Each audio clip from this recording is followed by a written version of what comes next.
So, madaming mga bogus ngayon, guys. I mean, illegal OLA na pasulpot-sulpot. Ang dami talaga. So, ngayon pag-usapan natin itong si Tala Shook Loan App Philippines. So, wala na paligoy-ligoy pa. Wala na tayong intro-intro. O, di ba? O, naka-advertisement yan sa iOS. Check. So, bago pa yan, guys. Baka naman po ay ano kayo, mabogus na naman. Ang dami talaga. So bago lang to. Bago lang to actually. So tingnan ninyo 620 ratings daw. Sino ang ano niya developer? Shoko Build Philippines Incorporated. Alam nyo guys, ang dami talagang mga OLA ngayon na pupuntang check WEDSEC maybe or sa Securities and Exchange Commission. Hahanap yan sila ng mga pangalan na naka-registered sa SEC. Alam naman nila na always nire-remind tayo na mag-SEC checker. O di ba? Pag check natin, Suko Build, andito siya sa SEC. Hindi bogus. Pero wala po siyang secondary license. Ibig sabihin, hindi po ito lending company. Si Suko Build.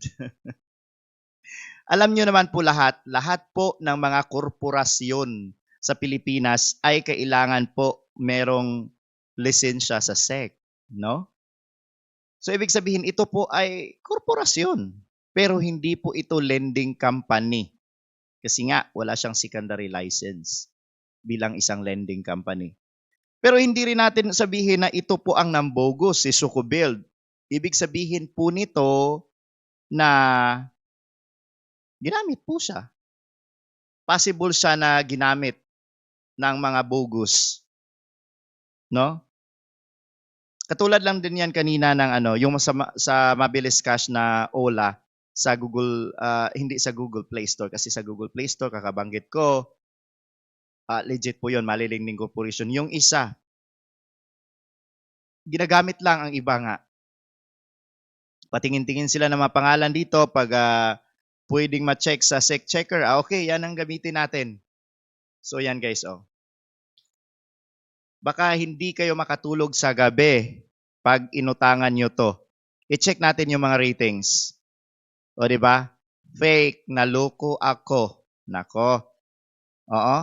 Scam to, kukunin lang info mo tapos di ka approve. Mabuti na lang at hindi ka na-approve. Dito, I don't recommend this app because they scam me. The amount given for loan is 10K and it's already under review. But when they approve it, the amount I receive is 2K and also the interest fee is 800. So a total receive is only 1,2 and you can cancel it. They also say that it's 180 days but after they approve it's only 1 week to pay. This is so alarming and big note to this app. Hindi to 1 week talaga. Actually, 5 days lang to. Kasi counted na po yung kayong araw na nag-loan kayo.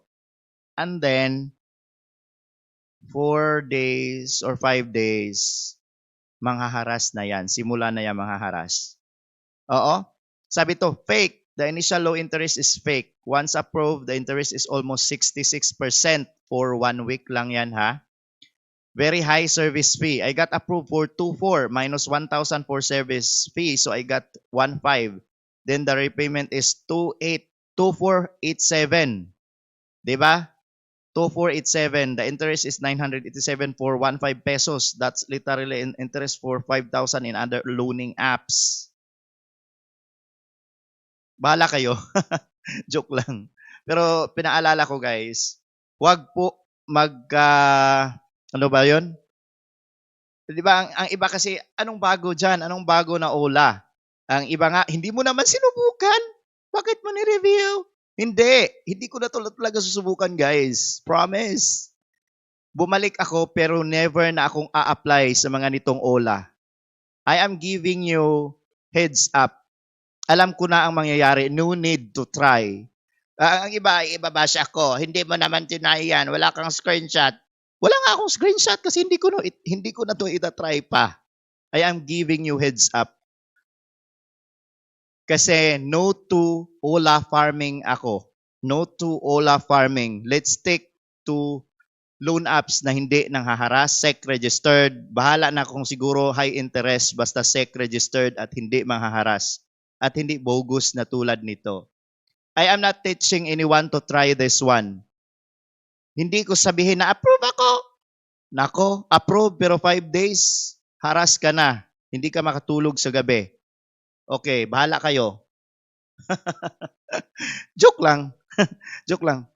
Mahal ko kayo guys. Sabi ko nga, kaya ginawa ko tong video na to para ma-alarm kayo. Well, hindi na ako mag-edit-edit sa mga videos ko para makagawa ako ng mga ganitong bilis. Madili pa yung posting ko kung i-edit ko pa to. Madami akong i-update sa inyo guys, promise. Madami talaga. So no to try na ako pag mga ganitong Ola. No to try na kasi alam naman natin talaga ang result. 99, 100%. Magkapira man tayo pero hindi tayo makatulog sa gabi. Okay, bye.